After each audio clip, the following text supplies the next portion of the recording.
안녕하세요. 니르 연구소의 위험점검입니다. 2022년 1월 8일자로 시작하겠습니다. 전체적인 위험 상황은 변한 게 별로 없고요. 그리고 지금 상황은 이제 계속 이 바닥 다지기 280, 290 선을 지키는지를 계속 테스트할 거고 330, 320이 뚫리는지를 계속 테스트하면서 박스권을 형성하다가 방향성을 정하게 될 겁니다. 연착륙이 되면은 280선에서 방어가 되는 거고요. 연착륙이 안 되면 280선이 아닌 추가로 조금 더 하락되면서 꼬리를 달 가능성이 있다라고 보시면 될 것 같고요. 실제적으로 올해에 5월, 6월 약간 이제 경기가 1, 4분기나 2, 4분기가 안 좋게 나올 때 보통 1, 4분기 실적이 제일 좋은데 그때 안 좋게 나오는 상황이 벌어진다면 위험이 가중될 거고요. 그리고 그때가 이제 저점이라고 생각하는 매수세가 같이 부딪히면서 꼬리를 달고 반등이 나올 수 있다라고 보시면 됩니다. 이번에도 지난주에 꼬리를 달고 반등이 나오면서 야간 시장 기준으로 307까지 올라왔거든요. 예, 그런 부분들이 나올 수 있다는 건 이제 여러분들이 조금은 많이 겪었을 거라고 생각합니다. 시장 자체는 주식 시장이 지금 순환매가 일어날 때 기준이 30개 중에 1개 정도가 순환매가 일어나고 있고요. 그러니까 엄청나게 속도가 낮은 거죠. 호황길 때는 10개 중에서 한 3개, 4개가 순환매가 일어나기 때문에 그냥 뭐 사면 오르는 그런 시장이 되는 거고요. 여기는 30개 중에서 10개니까, 30개 중에서 1개니까 그만큼 재미없는 거죠. 우리 포트폴리오에서는 레인보우 로보틱스 이게 좋았다라고 보시면 될 것 같습니다. 아마 이게 종목을 제외했기 때문에 여러분이 파시고 싶은 가격에 다 파실 수 있을 거고요. 나는 홀드다 하면 홀드도 뭐 크게 무방은 한데 한 번에 이제 올라가는 굴곡 이거로 가는 거거든요. 그러니까 이 굴곡들을 잘 버티셔야 된다. 그렇게 봐주시면 될 것 같습니다. 자, 신용위험하고 한계기업, 그 다음에 금융권 위험. 이거는 하나의 세트예요. 이제 여기서만 남았습니다. 꼬리를 다는 것도 여기서 발생을 할 거고요. 레고랜드 사태는 그냥 이거는 하나의 기업이 아니잖아요. 그러니까 중형 기업들 중에 금융권이나 연계된 기업들이 저축은행, 준저축은행 사태가 일어난다면 문제가 생기는 거고요. 그러나 이제 국가가 27조를 투하를 해서 이번에 뭐 미분양 주택을 다 매입을 한다라고 이야기도 나오고 있거든요. 그런 부분들이 시장의 위험을 많이 급격히, 그러니까 건설사 쪽이 안 좋은데 그거를 줄여줄 수는 있습니다. 그러면 우리는 연착륙이 가능한데 이 연착륙이 이렇게 매입을 해서 나오는 연착륙이 상당히 무서워해야 됩니다. 실질적으로는 이렇게 그냥 단순하게 국가가 개입해서 이런 건설사의 물량을 매수를 하면 이거의 한계치에 도달했을 때 방어순환이 없으면 쭉 떨어지는 거죠. 네, 그거 생각해 주시면 됩니다. 이것만 대비하면 크게 무리가 없고요. 그리고 이때 떨어질 때가 기회예요. 그래서 현금 보유 순환매를 꼭 해주시고 지금이 이제 막바지 30%다라고 보시면 됩니다. 30에서 50%까지 현금 가지고 대응이 가능하시면 꾸준히 대응해 주시면 될 것 같습니다. 그 다음에 리세션 같이 연결되죠. 얘가 터지면서 리세션이 같이 세트로 오는 거고요.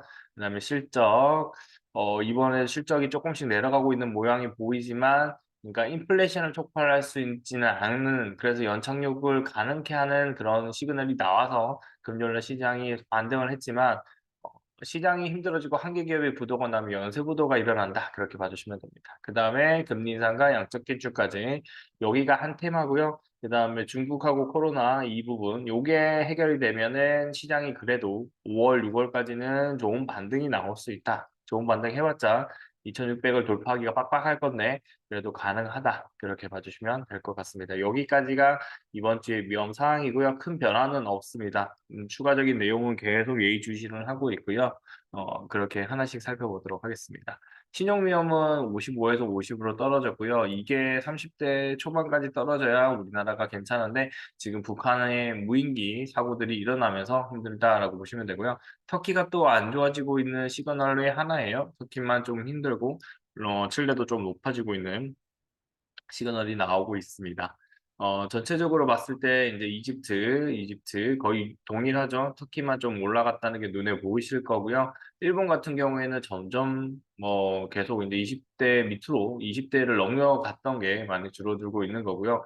중국도 50대로 내려와 있는 거 이게 긍정적이죠. 예, 이게 한때는 많이 치솟았는데 코로나19 상황에서도 이게 대응이 되고 있다라고 보시면 될 것 같습니다. 전체적으로 CDS는 지금은 막 튀어오르는 그런 건 잘 안 나오고 있다. 그러나 이게 튀어오를 때는 늦다라고 보시면서 대응을 해주시면 됩니다. 원달러율도 지금 보시면은 1250원 라인에서 한번 튕겨 올라갈 수도 있다라고 보시면 될 것 같고요.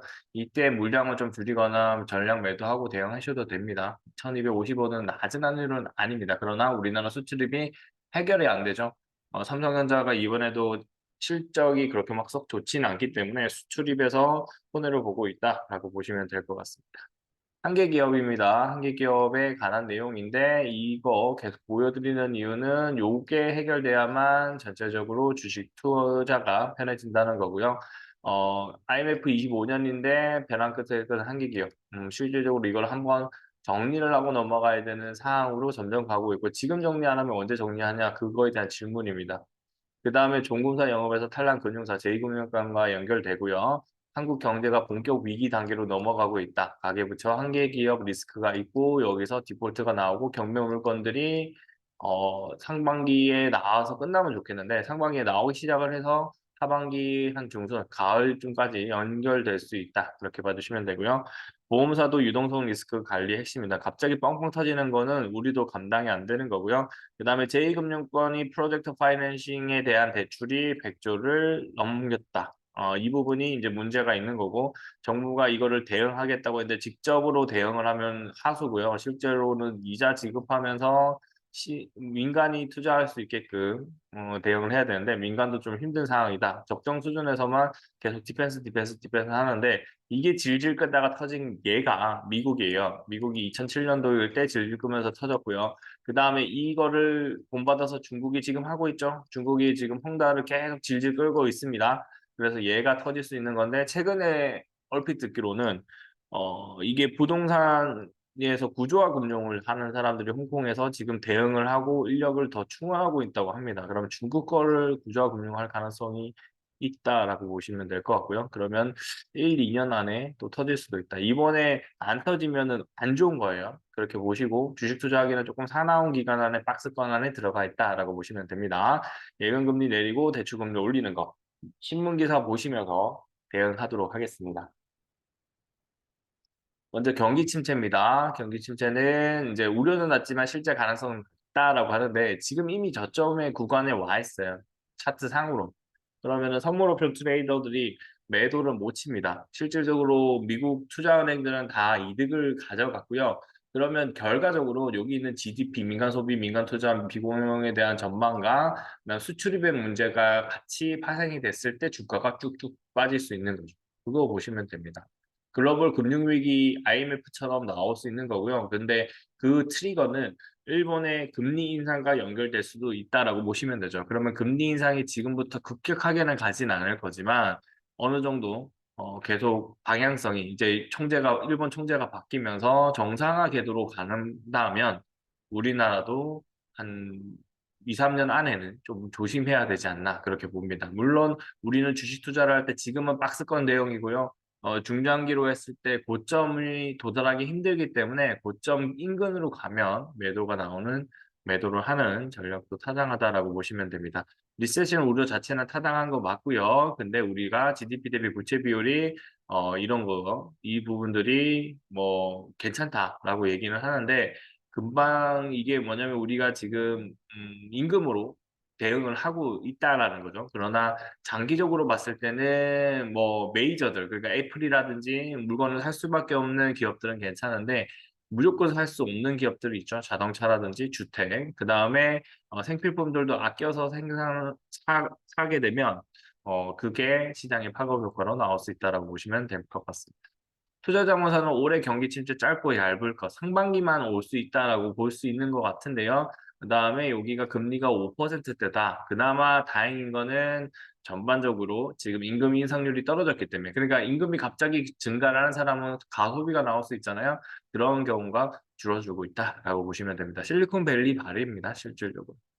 영국 경기 침체가 더하니까 이번에도 우리나라 레고랜드 전에 영국이 먼저 터져가지고 전 세계 채권 투자자들을 경악하게 만들었었어요. 그래서 이게 막긴 막았지만 아직 폭탄은 내재되어 있는 거기 때문에 영국의 브렉시트 때문에 경제 성장률이 더 떨어졌다라고 보시면 될 것 같고요. 그 부분들이 영향을 미칩니다. 그다음에 미국이 이렇게 성장을 하면 그냥 거의 맞죠? 성장 못하고 있고 러시아와 영국이 그다음에 독일은 0.6% 이후에 내년에 1.4 이 정도 돼야 정상적으로 되는 거죠. 그러니까 성장률이 2020년 그 다음 해처럼 급격하게 올라가기 힘들다. 그렇게 봐주시면 될 것 같습니다. 이 부분들 생각하시면서 대응을 해주시면 되고요. 그다음에 미국 침체는 오는데 여기 보시면 다만 얇고 짧게라고 해서 전망 두고 이야기를 하는데 연준에 있는 인사들은 지금은 시장을 한번 정리할 때라고 보고 있어요. 그래서 경기가 안 좋을 때 돈을 풀어서 돈을 잘 투자한 기업은 살아남는 거고 그러지 못한 기업은 구조조정하는 그런 시기예요. 그렇게 보시면 됩니다. 그래서 1년이라고 했고 상반기가 좀 위험한 걸로 했는데 그거를 다 지금 알잖아요. 그러면 상반기 안 터지고 상반기 이후에 작년과 비슷한 장세가 나올 수 있다. 그렇게 보시면 됩니다. 다만 우리나라 기준으로 2천 이하로 떨어진다면 그때부터는 분할로 대응을 해주시면 될 것 같습니다. 12월 말에서 이제 대응을 하는 건데 2013년분에 여기서 이만큼 떨어졌다가 올라갈 거다. 그 얘기가 나오는 거고요. 그런다고 할지라도 크게 무리 없이 이 정도면 양호하죠. 코로나 할 때는 요거보다 마이너스 6, 7% 하락을 했었는데 그 부분이 우리가 생각해 줄 수 있는 투자의 기회로 잡을 수 있는 그러니까 2분기의 정점이니까 1분기 그러니까 3, 4 차트가 계속 상승으로 가고 있으면 그냥 홀드인 상태로 박스권 대응이고요. 5, 6월에 확실히 빠져주는 걸 보이시면 그때부터는 매수하셔도 크게 무리 없지 않나 그렇게 보고 있습니다. 자, 그다음에 어닝 쇼크입니다. 어닝 쇼크는 이제 시작이에요. 이제 시작이고 경기 침체는 이게 우리나라 SK하이닉스 적자예요. LG디플 적자인 상태고 로케도 적자고 삼성전자도 적자와 흑자 사이에 딱 들어가 있는 건데 다행히 세제 혜택. 근데 웃긴 건 뭐냐면 지금의 세제 혜택이 과연 도움이 될 거냐라는 겁니다. 영업이익이 5조 원 아래로 떨어졌는데 그러면 영업이익이 더 내려가 버리면 흑자 폭을 좀 더 늘릴 수 있을 정도지 단기 순이익의 흑자폭을 좀 더 늘릴 뿐이지 실질적으로 큰 이익에 따른 세제 효과는 안 나타날 수 있다라고 보시면 됩니다.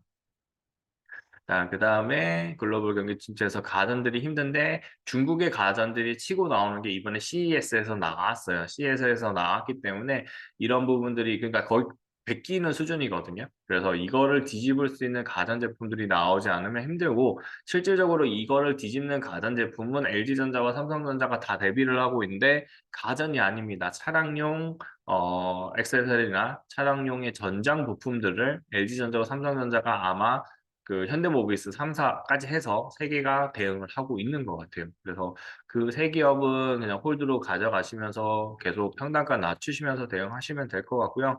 많이 들고 가실 때는 본전 구간 오시면 분명히 한 2, 30% 마이너스가 된 상태에서 본전 오는 거기 때문에 큰 폭의 상승이니까 그 구간에 왔을 때는 비중을 좀 줄이면서 대응을 하시고요. 그리고 비중을 줄인다 할지라도 한두 달만 지나면 결국에는 또 매수할 수 있는 새로운 다른 종목을 매수할 수 있는 구간이다라고 보시면 됩니다. 지금은 뭐 저는 레인보우 로보틱스를 주구장창 얘기해서 5만 원까지 지금 상승이 나온 상태이기 때문에 당분간은 로봇은 관망을 할 거고요. 다시 항공 쪽도 이제 관망을 하고 있는 중에서 이제 신규 종목을 생각을 하고 있는데 조금 더 기다려 보겠습니다. 한 6개월 정도 더 기다리고 종목을 좀 많이 빠지고 난 다음에 개별 종목들을 이제 알려드리도록 하겠습니다. 그렇게 봐주시고요.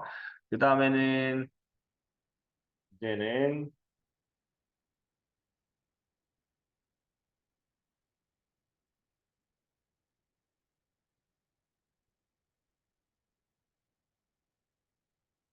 제2금융권 살펴보도록 하겠습니다. 제2금융권도 이렇게 뭐 상황이 안 좋다는 게 눈에 보이시죠? 하나씩 보겠습니다.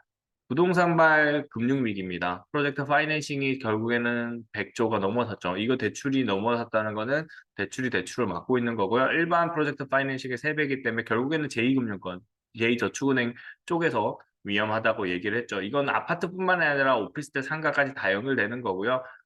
가치가 떨어지지 않은 쪽이라고 하는데 지금부터는 괜찮을 것 같지만 그래도 경매물건까지 쏟아질 수 있기 때문에 그 부분 보시면서 대응을 해주시면 될 것 같습니다. 다만 정부의 정책이 프렌들리 하거든요. 부동산 프렌들리 쪽으로 투자하는 사람들 프렌들리 쪽으로 나오기 때문에 자산만 있는 사람은 오히려 성장할 수 있는 기회다. 그렇게 봐주시면서 대응해 주시면 됩니다. 저축은행도 주택담보대출이 이제 뭐 기업 그 주택의 가치보다 높게 평가받고 있다는 그런 것들이 이제 떨어졌다는 건데요. 기본적으로 21년도에서 22년도 이렇게 떨어졌지만 23년도를 잘 버티면 다시 또 늘어날 수 있다. 그 정도로 보시면 될 것 같고요. 그다음에 대출문은 걸어 잠근 게 일단은 상반기까지는 감망을 할 가능성이 어느 정도 있다라고 보시면 되고요. 상반기 끝나고 난 다음에는 하락장이 확실하게 나오면 대출이 나올 거고요. 그러지 않을 경우에는 좀 더 간방세가 이어질 수 있다라고 보시면 됩니다. 프로젝트 파이낸싱과 무관하게 이제 연체 이자율이 높아질 거고 실업률이 높아지면서 이런 영향을 미칠 수 있는 거고요. 그 다음에 대부업체까지 신규 대출은 중단하고 불법 사채 시장까지 이어지는 그런 취약계층이 나오는 거고요. 이분들은 이제 이 불법 사채니까 사실상 연율 기준으로 해서 10% 이상이고 15% 이상, 20% 이상 넘어가 버리거든요. 그러니까 그냥 구렁텅이 안에 들어가는 거기 때문에 이거에 대한 정책적인 지원이 이제 정부의 입장에서 조금 필요하다라고 보시면 됩니다. 개인 파산과 연결되는 거예요. 그다음에 예금 금리는 4% 예금 물가를 끌어들였지만 대출 금리는 그대로다. 그러면 어떻게 되겠어요? 대출은 더 올라오고 그대로인 상태니까 사실상 이게 뭐냐면 예금이 제1금융권을 뺏기다 보니까 2금융에서 대출을 많이 했는데 자기들은 대출을 줄여야 되니까 금리를 높여서라도 대출을 줄이는 그런 방향으로 갈 수 있다라고 보시면 됩니다. 5%까지 갔던 게 이제 내려왔는데 다음 위기가 한 2, 3개월 이어지는 위기가 한 번 더 오면 이 금리는 결국엔 또 5%를 초과해서 갈 수 있다는 거 생각해 주시면서 대응을 해주시면 될 것 같습니다. 금융권 자체는 그냥 지금 이제 불황기에 이어지는 그러니까 이 불황기 직전에 대출금리를 높고 예금률은 낮은 그 상황이 연결되고 있는 거고요. 그다음에 제2금융권도 자기들이 대출 상품이 너무 많다 보니까 줄여가고 있고 위험에 대해서 대비하고 있는 모습이다. 이렇게 봐주시면 될 것 같습니다. 자, 리세션입니다. 리세션 관련된 내용인데요. 경기 침체 우려 다당하지만 실제 가능성 낮다는 거. 이거 좀 전에 보셨죠? 이제 그거 같이 이제 한번 보신 거고. 그 다음에 여기 연착륙 확률은 똑같이 30%입니다. 경착륙 70%. 이 확률이 더 높은 거고요. 이거 연착륙, 경착륙은 대응이 안 됩니다. 그냥 결과가 나오고 난 다음에 확인이 되는 거예요. 그렇지만 연착륙이든 경착륙이든 우리나라 지수 기준으로 해서 2천에 근처로 가면 그냥 매수를 삼성전자를 하셔도 되고 다른 종목도 사시면 됩니다. 패러다임을 바꿀 기술력 실은 저는 2025년에 나온다고 보고 있거든요. 그렇게 보시고 국제공조도 그때가 급락이 나오면 제대로 나오고 지금은 쏘쏘다 그렇게 봐주시면 될 것 같습니다. 자, 한계 기업을 안 봤네요. 그래서 한계 기업까지 보고 여기까지 영상을 정리를 한번 할게요. 자, 그 다음에 이제 종금사 얘기죠. 제2금융권이고 내용인데 한계 기업들 연결되는 거거든요. 그러니까 종금사가 무더기 영업정지 상태 나왔죠. 자본 조달과 운영의 불일치 때문에 일어났던 거다라고 보시면 될 것 같고요.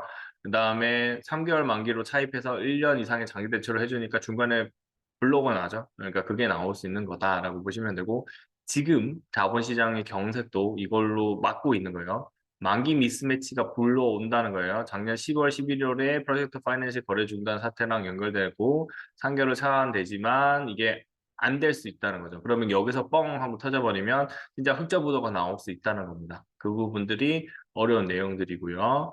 그 다음에 12월에 80% 만기가 있고 실제 30%는 교체되고 있고 그러니까 여기서는 2, 3개월짜리, 2, 3년짜리 장기채권 운용하는 가능이 계속 나오고 있다는 겁니다. 그래서 신용위기로의 확대, 정부와 한국은행이 50조 플러스 안정화 정책을 하면서 이거를 뭐 거래가 되면서 괜찮아지고는 있죠. 금리가 높은 편이니까. 그러나 여기서 이제 그냥 꽝 하고 터져버리면 진짜 위험한 상황이 벌어질 수 있다는 겁니다. 그래서 굳이 지금 대응을 빡시게 할 필요 없고 그냥 있는 자본으로만 시장 대응을 해주시면 좋을 것 같습니다. 그다음에 여기 가계부채와 한계기업 리스크가 계속 높아진다는 거 그게 나오는 거고요. 각각 위원장이나 연구소장님들이 이제 얘기를 한 내용들을 요약 정리한 건데 기본적으로 여기 한 문구 심어 보겠습니다. 이게 하반기 성장 경제 성장률이 더 낮은 상고 하저의 흐름을 또 얘기를 하고 있는 위원장님도 있고요. 그다음에 중국과 미국 경제 성장률이 외국 수준에 불과하기 때문에 수출 중심의 우리나라가 성장하기 힘들다. 그래서 2024년쯤 되어야 회복을 기대할 수 있다. 그러면 주가는 어떻게 반영하면 2024년에 회복될 것 같으면요. 2023년 가을 그때부터 그러니까 11월에 매수의 달이잖아요. 그때부터 반등이 나올 수 있는데 작년하고 그냥 비슷할 수가 있어요. 그러면 좀 아쉽겠죠? 이번에도 11월에 올랐다가 12월에 뭐 중순부터 쫙 빠져버리고 다시 그냥 그 11월에 시작했던 그 구간에서부터 다시 올라가고 있거든요. 그런 것처럼 비슷하게 나올 수 있다라고 보시면 될 것 같습니다. 자, 그 다음에 유동성 리스크가 핵심이다라는 거. 이게 취약성 지구가 떨어지니까 다행인데 안 떨어지고 올라가 버리면 위험해질 수 있다는 겁니다. 이 글로벌 금융위기가 앞쪽으로 보여줘야 되는데 왜냐면 그거랑 비교할 수 있는 거거든요. 그러나 여기 있는 신용 스프레드가 높고 장단기 금리 차가 이렇게 내려가고 있죠. 그래서 기준금리는 계속 올라가고 이 부분이 리스크랑 연결되기 때문에 여전히 중장기적으로 취약성이 높은 상태에서 무리하게 투자를 할 필요가 전혀 없다는 겁니다. 터지고 난 다음에 대응해도 되고요. 2020년 기억하시고 2008년도 기억하시고 IMF 생각하시면 터지고 난 다음에 현금 가지고 있는 상태에서 대응하는 게 훨씬 더 무리가 없다라고 보시면 될 것 같습니다. 벼랑끝 한계 기업인데요. 고금리의 건설사 자금난 심화가 있고요. 올해 상반기 최대 고비라고 되어 있죠. 그다음에 올해 신용도 하향 압력이 계속 나오고 있습니다. 그러면 이게 신용도가 떨어질 때마다 주가가 떨어질 수 있다라고 보시면 될 것 같고 이런 부분들이 시장에서는 부정적으로 나오고 오히려 이게 끝나고 난 다음에 저점 바닥 형성하는 거 보고 대응하셔도 된다. 그렇게 봐주시면 될 것 같습니다. 이 정도까지 뉴스 봤고요. 자, 그 다음에 이제 금리 인상하고 양적 긴축인데 이제 채권을 한 개 더 늘려가지고 1년짜리를 하나 추가했습니다. 보면 1년이 정점이라는 거죠. 그러니까 1년 동안 요게 이제 금리 순으로 보시면 돼요. 얘가 내려가는데 얘가 최고가 되면은 아, 위기가 이때쯤 올 수 있다. 이렇게 보시면 됩니다. 네, 여기 있는 거랑 이제 1개월 거랑 비교하면 금리 자체가 높아졌는데 요거는 10년치는 떨어졌죠. 10년 안에 위험이 왔다 간다. 그거에 가깝다는 거 얘기하시면 되고 2년도 왔다 갔다에 가깝습니다. 근데 3개월을 보시면은 아 3개월 안에 올 가능성이 있네라고 보시면 돼요. 그냥 채권으로 시장 보는 법입니다. 그 다음에 2분기 이전에 2천 아래로 가면 그냥 매수하시면 돼요. 저는 중장기니까 땡큐하면서 대응할 겁니다. 이렇게 보시면 되고 현금 보유는 지금 이제 다시 또 사이클 올라오고 있잖아요. 올라오는 동안에 일부 종목들 올라오고 있거든요. 그래서 현금 보유도 아마 계속 지속적으로 순환매를 통해서 확보를 할 예정입니다. 왜냐면 이번에 2100 선에서 매수를 일본을 했거든요. 그래서 그렇게 대응할 예정입니다. 금리 인상입니다. 확률 더 높아졌죠. 0.25%. 그 다음에 50pp 확률이 거의 압도적입니다. 이런 상황을 생각하시면서 대응을 해주시면 되고요. 시장 전체는 부러지기보다는 지금은 좀 버티는 4월, 5월까지는 버티는 장이 될 것 같고 그 다음이가 드라마틱하지 않을까 그렇게 예측하고 있고 이 안에서는 박스권 순환매가 가능하니까 이 구간에서 올라오는 종목들이 있으면 꼭 현금 보유 하시면서 대응해 주시면 될 것 같습니다. 자, 실적입니다. 이것도 보시면 필라델피아 올라갔고 오히려 조금씩 올라간 거예요. 근데 여기 있는 이 모양이고요. 여기 있는 마이너스율이 좀 더 높아졌는데 하나만 올랐어요. 예. 바이낸스는 지금 하락을 잘 베팅하면서 수익을 내고 있다는 증거예요. 작년에 얘네들이 이익이 났다라고 얘기했죠. 하락 베팅했습니다. 돈을 많고 자본 구조 잘 이용하고 심리를 붕괴시키는 전략을 잘 만들어내고 있어요. 개인 투자자들이나 그렇게 보시면 되고 이게 마이너스가 난다는 거는 이제 안 좋다는 거예요. 가이던스가 나쁘다는 거고 그 다음에 컨슈머 스테블 뭐 그거죠. 이제 서비스는 안 좋은데 커뮤니케이션 서비스는 안 좋은 건데 소비재 같은 경우에는 그나마 조금은 이제 작용이 되고 있다. 이렇게 봐주시면 되고 전반적으로 호황기는 요거 전체가 다 파란색, 이만큼 파란색이고 지금은 이제 침체기에 들어가고 있다. 이 정도로 보시면 될 것 같습니다. 자, 여기까지 영상을 해서 정리를 하고요. 중국 부동산은 다른 영상으로 한번 올려드리도록 하겠습니다.